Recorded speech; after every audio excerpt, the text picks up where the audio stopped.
আসসালামু আলাইকুম। কি অবস্থা সবার, কেমন আছেন? আলহামদুলিল্লাহ আমরা তো ভালো আছি। সকালবেলা ঘুম থেকে উঠার পরে নাস্তা-টাস্তা সব কিছু শেষ করে বাচ্চাদেরকে খাওয়াই-দাওয়াই আমি রান্নাঘরে চলে আসছি রান্নার প্রস্তুতি নেওয়ার জন্য। এই যে একটা মিষ্টি কুমড়া ছিল ফ্রিজে, ওটা আমি কেটে নিচ্ছি। পেঁয়াজ-টেয়াজ সব কিছু কেটে-কুটে আমি রেডি করে রাখবো রান্না করার জন্য। সব কিছু রেডি থাকলে আসলে রান্নাটা হতে আর বেশি সময় লাগে না। তাই আমি আগে সব কিছু রেডি করে নিচ্ছি। এই যে পেঁয়াজগুলো আমি কুচি করে নিচ্ছি, তারপরে কিছু কাঁচামরিচ কুচি করে নেব। এখানে যে একটা ইলিশ মাছের মাথা আছে ওটা আমি কেটে নিচ্ছি। এটা দিয়ে আজকে আমি লাল শাক দিয়ে রান্না করব।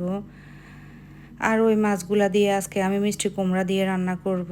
তাই ইলিশ মাছের মাথাটাকে আমি কেটে নিচ্ছি, কান টান এগুলো আলাদা করে এগুলো কেটে নিলে তারপরে তরকারি দিয়ে রান্না করলে ভালোই হয় সব কিছু। তারপরে এই যে আমার মাছের মাথাটা রেডি করা শেষ। এখানে আমি পেঁয়াজ কুচি করে নিয়েছি, মিষ্টি কুমড়া, লাল শাক এগুলা কাটিয়ে আমি রেডি করে রাখছি। আর ইলিশ মাছের মাথাটার ভিতরে হলুদ আর একটু লবণ দিয়ে মেখে নিলাম। তারপর ওদিক দিয়ে দেখি কলিং বেলের আওয়াজ, এসে দেখি কেউ নেই। পরে দেখি যে আয়ান উপর থেকে হাসতেছে, ও কলিং বেলটা দিয়ে উপরে উঠে গেল।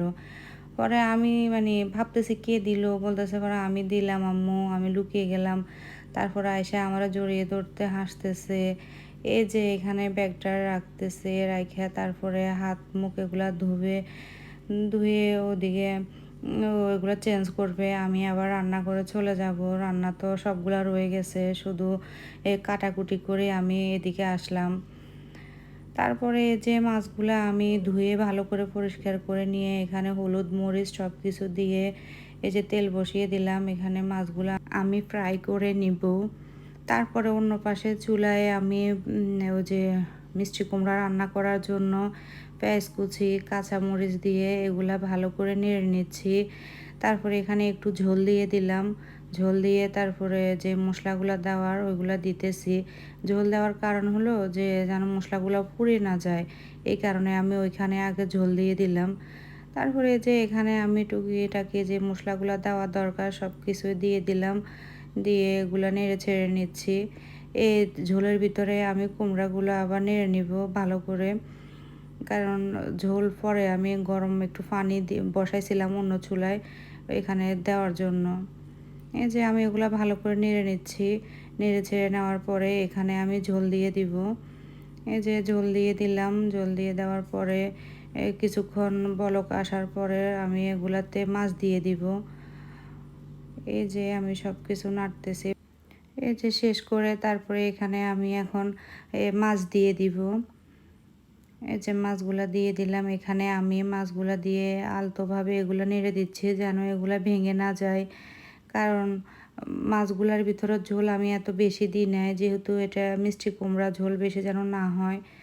পরে আমি ওই তরকারিটা ওই পাশে নিয়ে যাই। এখানে লাল শাক বসিয়ে দিচ্ছি। লাল শাকের জন্য আমি পাতিলের ভিতরে তেল দিয়ে দিলাম, তারপরে পেঁয়াজ কুচি দিয়ে এগুলো নাড়তেছি। এই যে নর্মালি যেভাবে আমরা সবাই বাসায় লাল শাক রান্না করি সব কিছু দেওয়ার পরে আমি এখানে কিছু পানি দিয়ে দিব। পানি দেওয়ার পরে কিছুক্ষণ জোশ করে তারপরে যে শাকটা আছে ওটা আমি দিয়ে দিব। আর আমার ওই পাশ দিয়ে কিন্তু আমার মিষ্টি কুমড়াটা কিন্তু হয়ে আসছে, আর বেশি সময় লাগবে না মিষ্টি কুমড়াটাও হতে। এই যে আমি ঝোল দিয়ে দিলাম। ঝোল দেওয়ার পরে আমি এটা কিছুক্ষণ জোশ করে নেব। নেওয়ার পরে এখানে আমি লাল শাক দিয়ে দিব। এই যে লাল শাকগুলো আমি দিয়ে দিচ্ছি।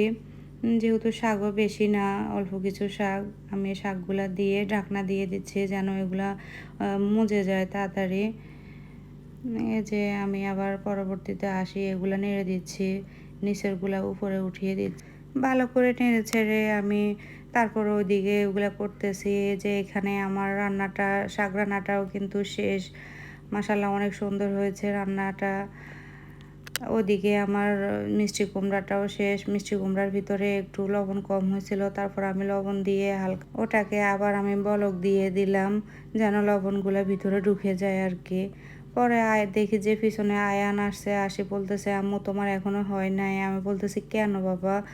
বলে যে আসো না, চলে আসো, এখনো তোমার রান্না হয় নাই, অনেকক্ষণ তুমি এখানে আসো। পরে আমি বলছি যাও, তুমি চলে যাও, আম্মু আসতেছি। পরে এই যে আইমান বাবাও কান্না করতেছে, আমি যাচ্ছি না কেন রুমে। কান্না করতেছে। ওর চাচু ওরে কোলে নিয়ে আসছে আমার কাছে।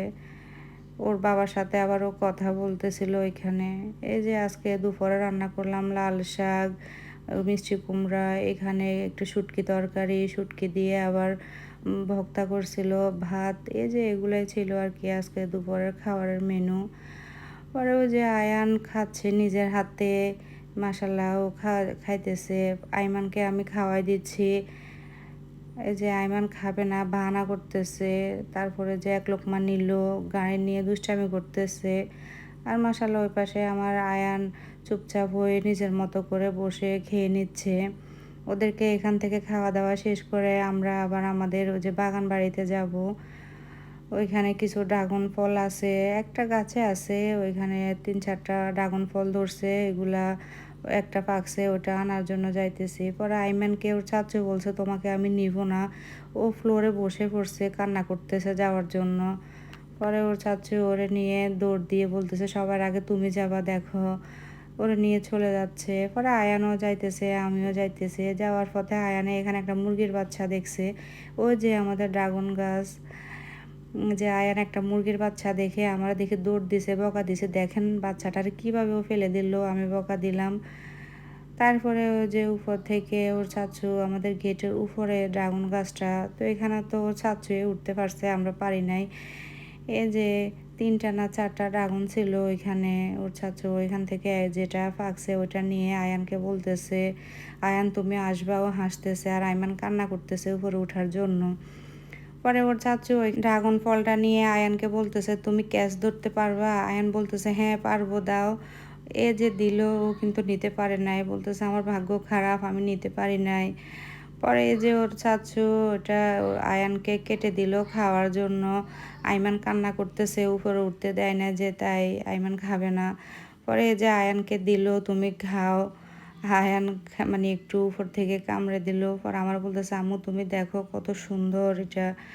আমি বলতেছে হ্যাঁ তুমি খাও। পরবর্তীতে আয়ান আইমানকে বলতেছে তুমি খাও খাও। আইমান তো খাবে না, আইমান এখানে উঠবে। ও ভাবছে ওই যে রশিটা আছে ওটা দিয়ে ওরা দোলনা বানায় দেওয়ার জন্য। আর আয়ান হাসতেছে, বলছে দেখো আমার ঠোঁট একদম লাল হয়ে যাচ্ছে, আমার হাত লাল হয়ে যাচ্ছে। এগুলা বলে বলেও হাসতেছে। আর ওই যে ছোটজন শুধু বসার জন্য কান্নাকাটি করতেছে, ওইখানে দোলনার মধ্যে বসবে। ওর কথা হয়েছে ওইখানে বসবে, বসে ওর ঢুলাইতে হবে।